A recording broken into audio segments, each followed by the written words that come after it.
Entry 3, the 12th of June, 2024.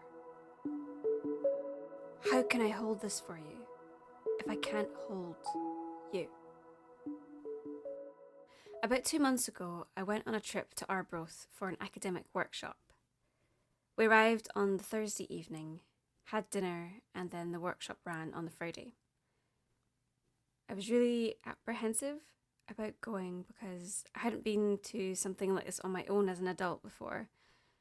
Obviously, I travel all the time on my own, and I maybe go stay with my parents every now and then by myself, but I can't remember the last time that I had been somewhere where I had to get there by myself, figure out where everything is, stay by myself in a unfamiliar place with a group of strangers. That is not something I do. That's not something I'm super comfortable with. But the workshop was for PhD students, and it was about public speaking.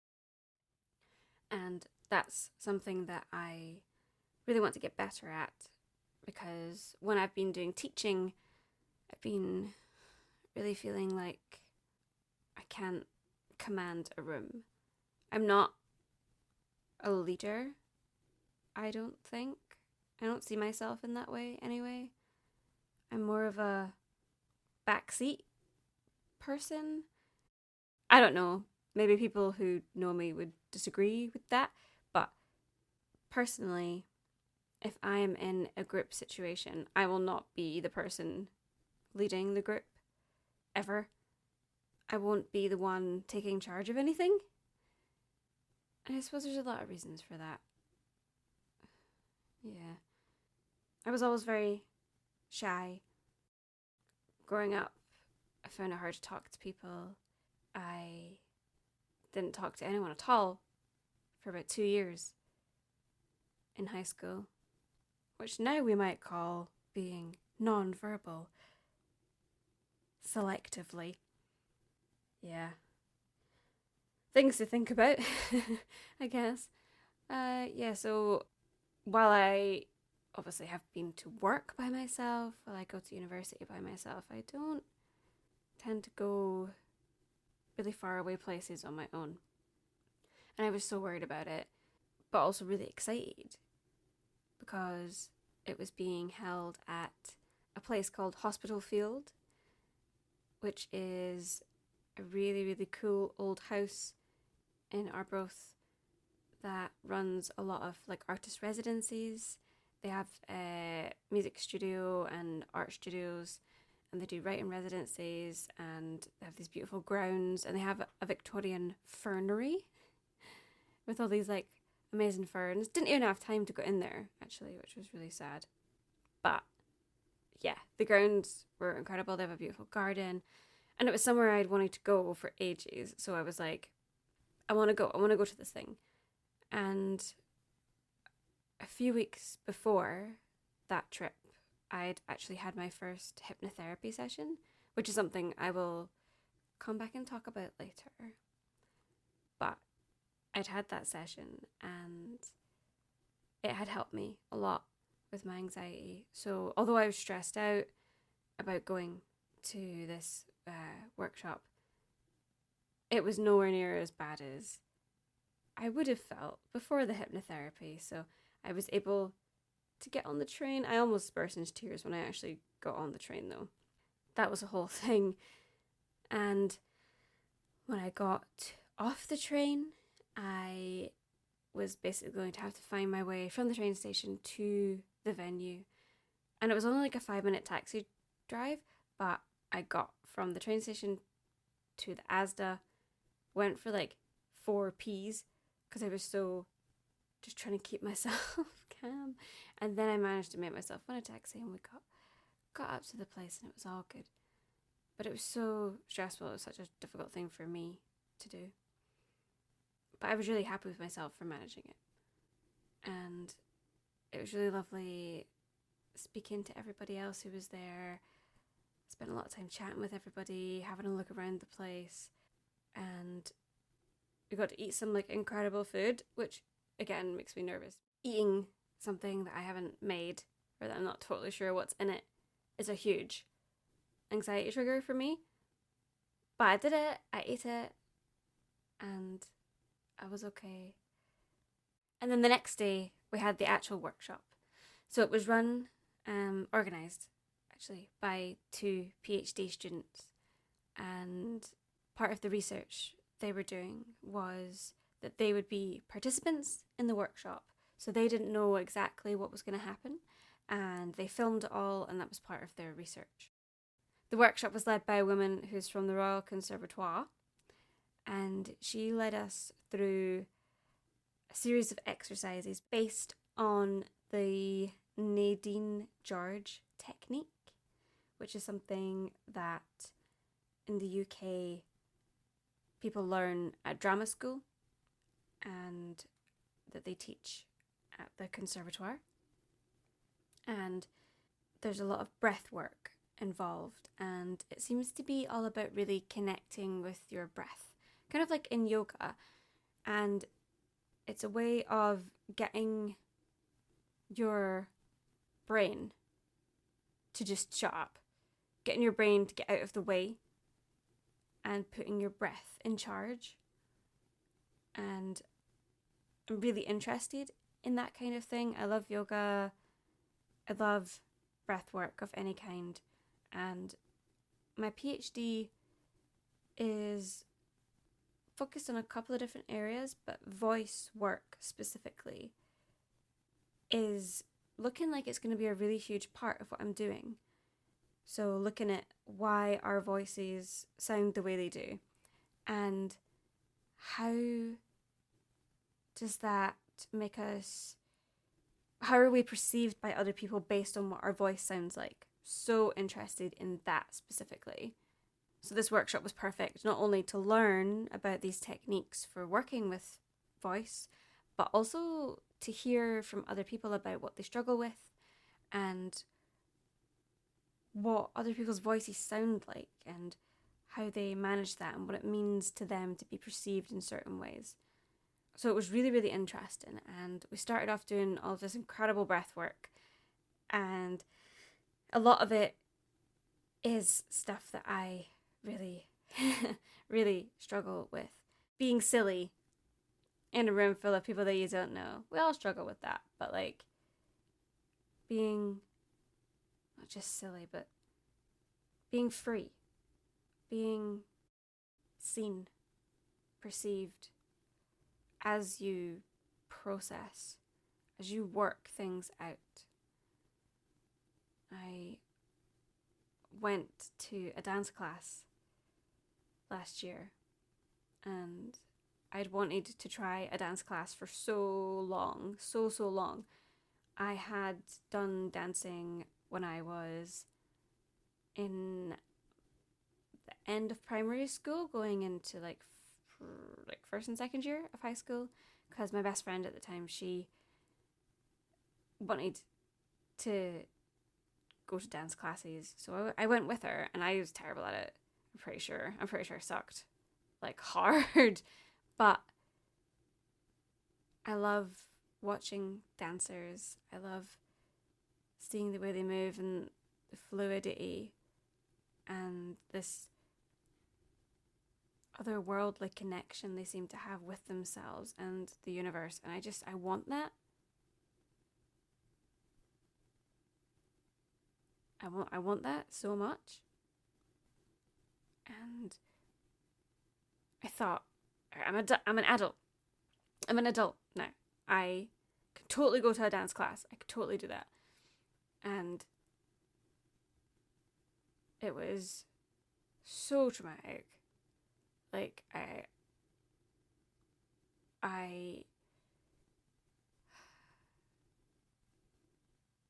could hardly do any of it. I'd chosen modern dance, modern and contemporary dance. So it was quite nice and free and floaty and stuff. But there was a lot of just choose a move here and just improvise here and do this. And I was just not ready for that at all. I was not ready to look at myself in a mirror while I was trying to do all of this stuff. I was not ready for the absolute unhinged frustration that I felt when trying to do not very complicated moves and then remembering I have dyspraxia. So I find it really hard to remember what my left and my right is. And when I was younger and I had some drum lessons, that helped because I felt coordinated. I still do it. If I sit behind a drum kit, I feel coordinated. I feel like I can do stuff with my limbs. The rest of the time, I don't feel like I have the control over them that I should. Dyspraxia is a weird one. It's not just about being clumsy. It's like I can almost feel the short circuit when I want my hand to do something. I almost get this visual of the electricity shooting down my arm and just stopping short of my fingertips. And I guess I kind of forget that it's actually my whole body that does that. So going to that dance class was really, really hard. And I was so upset with myself for not being able to do it. And then I did try again. Stupidly, tried again. Was it? Oh, I'm not entirely sure when it was. But anyway, it was a different class. I tried a different type of dance. It was like commercial dance. I just thought that would be more fun. And it was a drop-in session, so like there was no like you didn't have to know everything already. You just went along and they did a different thing every time. And I left halfway through because I hated it. I hated the way I felt. I couldn't concentrate. I felt so awful. So I was really excited about this breath work, body, brain switching off technique. And I was excited to explore it. And we started off on the floor and we did some stretching, moving around, and connected everything to the breath. So it became that like you're stretching your leg out and in and out and in, and you're doing it with an in-breath and an out-breath and in-breath and an out-breath. And it gets to a point where you genuinely feel like your breath is what is telling your leg to do that. And we're on the floor for a while, and then we moved up into standing position.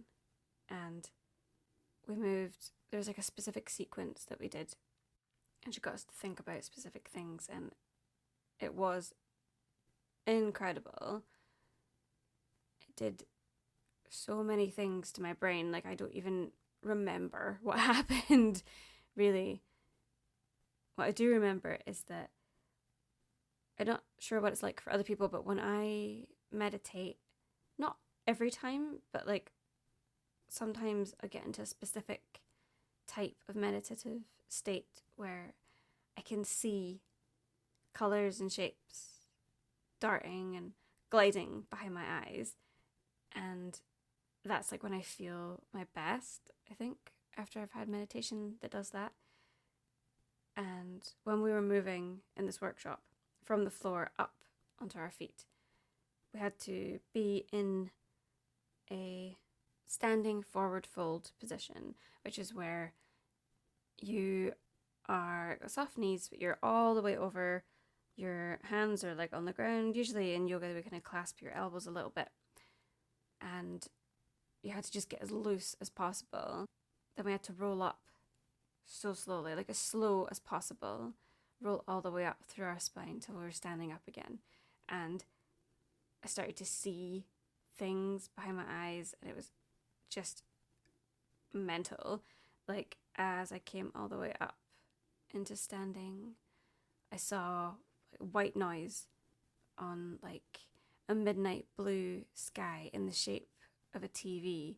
It was so weird, and I it was so vivid as well, and I didn't want to open my eyes because I felt like I was just completely somewhere else. I loved it, and it was such a like a full body experience. It was really incredible. And once we had rolled all the way up and we were facing back into the room, we had to shake it off a little bit and move on to the next part. And throughout this whole thing, the breath that we're actually doing is quite silly. And I think a big part of this work, I suppose because it's usually for actors, is to get you to just feel comfortable doing anything, whether it feels dumb or not. You're going to have to do it. So we're doing breaths, and we're taking a big breath in, and then you're breathing out and going. So your mouth is kind of doing like a shape, like that painting, the Scream. Like your mouth is in such a strange position, and open as much as you can. You're like going, like you're steaming up in midair. And it's so weird to get your face into that position at first. But we did this for like an hour. Like the entire time we're doing all of this workshop, this first part of this workshop, we're doing that breath. So you're really, really like clued into your breath. So now we're up and we're all looking at each other while we're doing it. You know, it's a bit silly. And she said that like, just laugh. It's fine. It's fine to laugh. Do whatever you need to do to get over the awkwardness of it all. Just move past it. And that was really useful to know because the next few parts of the workshop were really difficult. And I think if we hadn't been told that we could laugh, it would have been really hard to do. So this is where I started to really struggle. The instructor told us that she wanted us to walk around the room confidently. Take up space, not walk into each other, but just take up space. Stand in your power. So arms at your sides, shoulders back, you know, your head's up, you're looking confident. And whenever you're standing still, your feet are grounded, hip width apart underneath you. Tuck your tailbone. And for me, I always have to then drop my belly, because otherwise I'm holding that thing in. Always. Whenever she told us to stop, no matter where we were looking, we had to stand in our power and just stare dead ahead. So even if we were looking at someone, they're probably not going to be looking at you because of the way that our eyes fell and how tall everyone was or short. But you just had to keep looking. And this kind of set us up for the next part, where she told us that when she told us to stop, we had to clasp the forearms of the person nearest to us and look into their eyes and continue to take those big deep breaths. So in together with the arms in, and then out together, the arms coming out and up, and then back again, over and over until she told us to move. And obviously this is going to be difficult for a lot of people, but it's not just eye contact, it's touching someone else. It's being really close to someone else, mirroring them with breath, moving together. So intimate, and it was really hard. I realized a few years ago that eye contact is not something that I actually do naturally. And that's a really weird thing to realize, because I'd forgotten. Because I'm so used to pretending that I can do it. I had to teach myself how to make eye contact with people. In high school, I was so desperate to not be perceived, to not be seen, that I would walk around with my arms folded, staring at the ground, no matter where I went. And it didn't work because when I became friends with my two best friends, who I'm still best friends with now, hey, one of them told me that is what she remembered about me, is that I had long black hair, Vans, and I walked around looking at the ground. And I'm pretty sure other people told me that after high school as well. So I didn't really do myself any favors. It wasn't helping at all. But that's how I existed. I could not stand the idea of people looking at me. I could not stand the idea of having to look at anyone else. Even in, well, actually, no, at that time in high school, probably the year before that. So, like, say, yeah, like second and third year, I went so long without talking to anyone. At school, I would not talk. I would not speak. In class, I had no one to talk to a lot of the time until I got new friends, like halfway through third year. And I just basically was non-verbal, I guess, for a while. And that's something I've always thought about as an adult, about how I need to maybe think about why that was a thing. And now I know that I might be autistic. That kind of makes sense. So, yeah, I got all this going through my head while we're being asked to look directly into the eyes of a complete stranger. And I did it, and I think I had to do it with 4 people, yeah.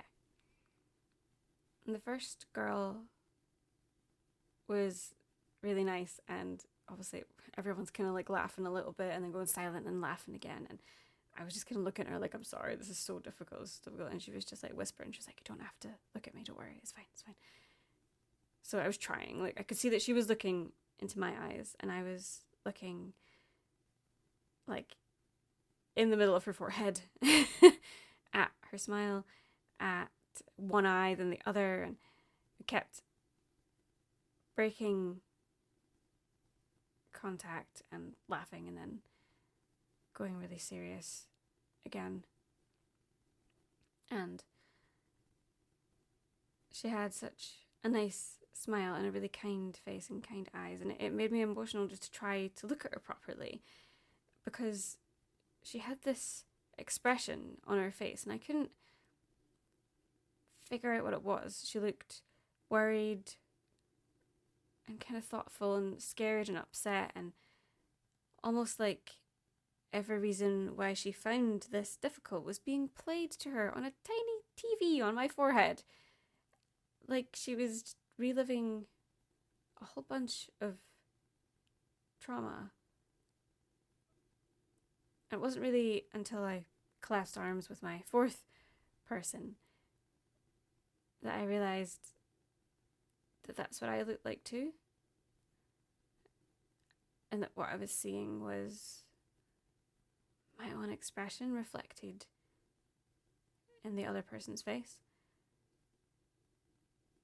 And that's what was upsetting me so much.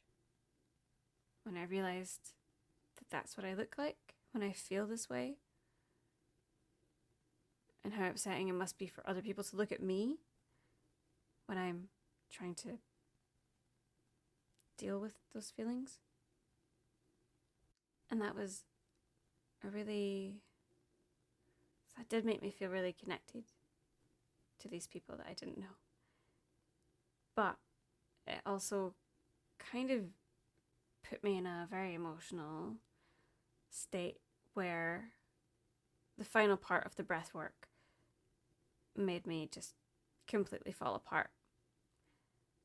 So our wonderful instructor took one of the organizers of the workshop and did a little demonstration of what our final move of this part of the session would be. We were to take our partners and embrace them fully. Arms wrapped around each other, head to chest, chin to head, face over the back of the neck, and breathe together.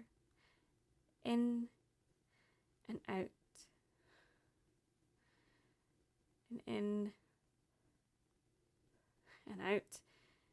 And I couldn't do it. I could just feel all of these emotions swelling up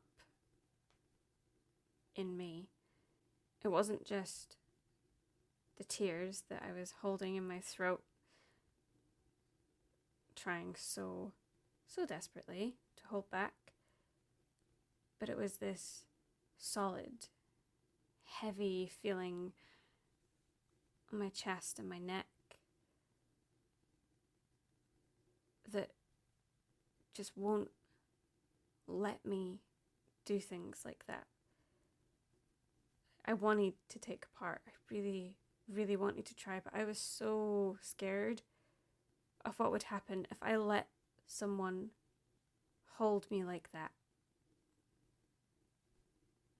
I didn't think I could control my emotions. I felt like I had no idea what would happen.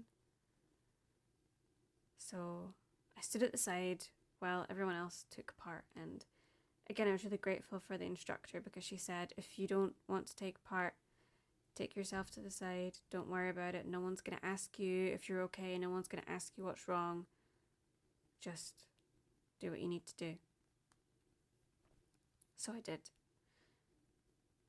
And as much as I think that was the right thing for me to do in that moment, it still left me with that strange but very familiar feeling where I'm removing myself from a situation because I'm scared to be close with others physically or emotionally, but at the same time I feel really, really left out and lonely for not taking part. And as I'm standing at the side trying not to cry, watching everybody else able to do this, I just start the loop. I start asking myself all these questions. Why the fuck am I like this? Why can't I even try to do that? What is wrong with me?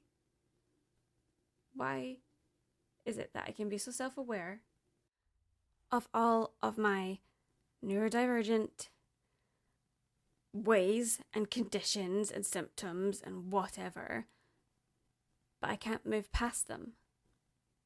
I can't change. So it took me a couple of weeks to get over that workshop. I'm really glad that I did it because it made me aware of this Nadine George technique, and my PhD is based on voice work. So it was so useful and interesting to be involved in. And I would absolutely love to follow up with the instructor and maybe in the future work with her. She said something so interesting at the start of the workshop, which has stayed with me. She said, it's never about the voice. That is mind-blowing, really. I have so many issues with the way I speak. And by issues, I mean personal issues. Like, I'm pissed off about it. I don't like how croaky my voice is. And now that I've said that, I am trying really hard to make it not croaky by moving my false vocal folds out of the way to try and make them clearer. I'm smiling now because I'm very aware of how I'm talking now. I feel like I sound really young.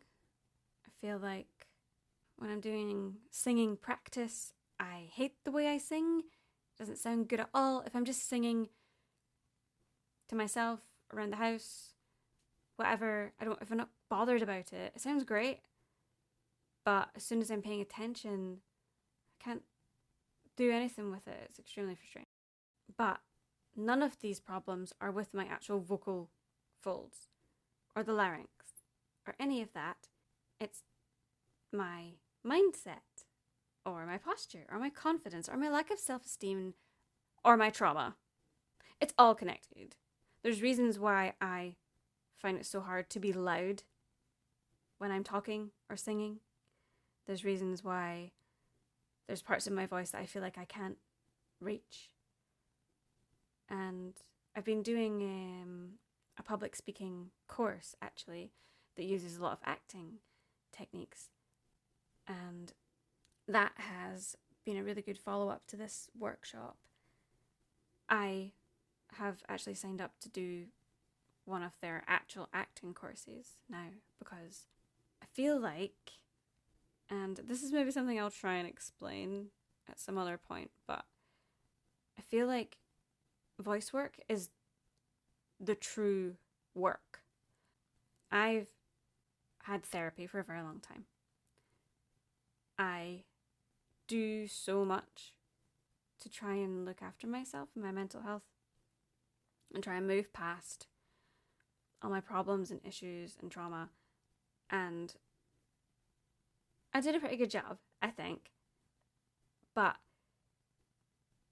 nothing has made me feel more like I am connecting with myself and moving past my difficulties than doing that workshop and this other subsequent acting related workshop that I've done.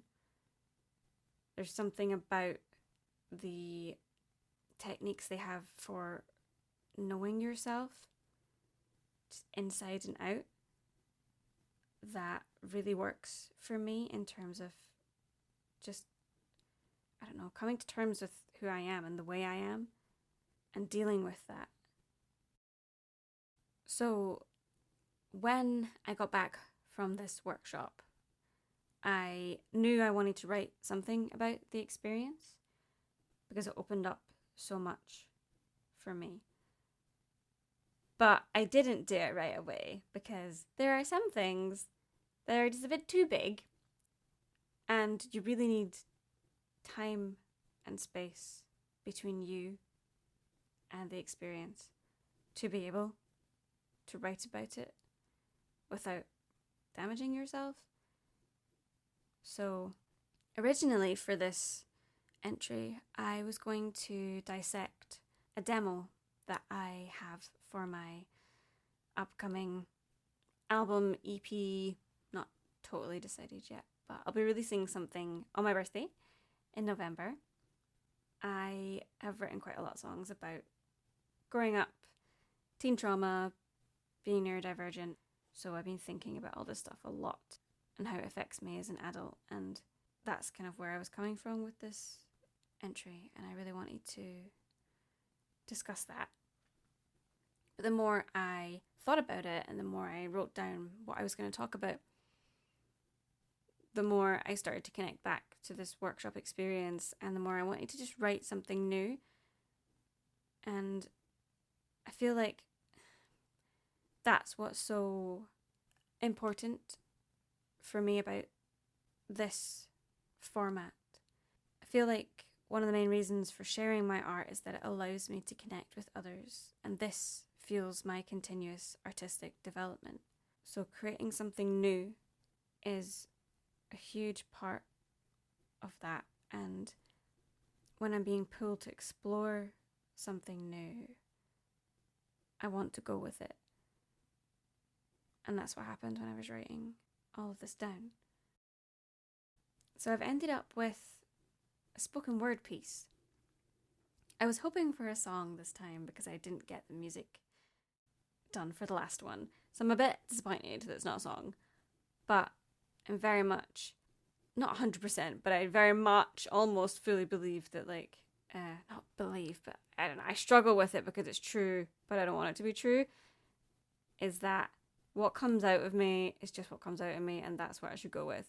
So this is what I've written. It's what came out of this experience. It's what has come out of me. It's what I've created, which means it's correct. It means that it's right. And where the difficulties come with these things is overthinking and doing it over and over and over and over again. And again, that is a point of doing things in this format, is that I don't want to do that. I want to have my ideas and I want to spend time just creating something and present you with the sort of rawest version of it I have, because that's what will help me to grow. So, here it is.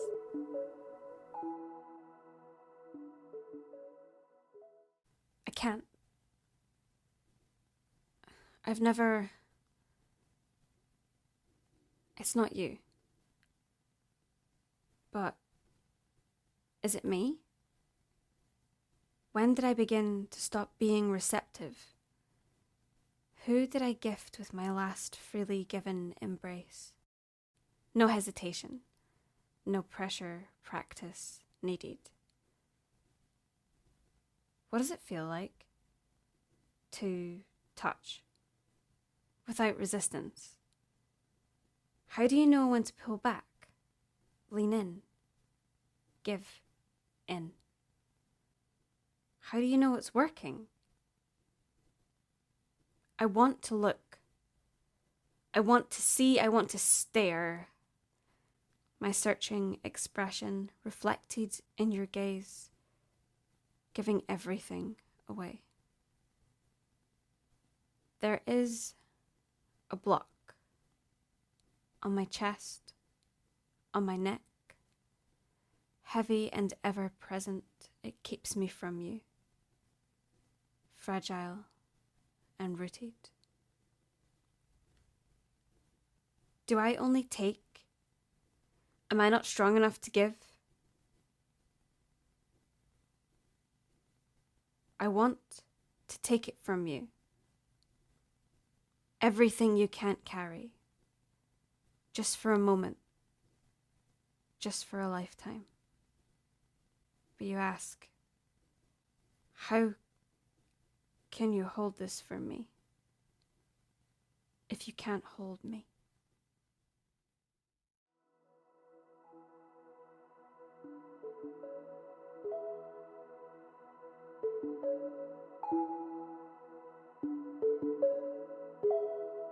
Thank you so much for listening. If you want to support me, you can become a subscriber to the podcast at the link in the show notes.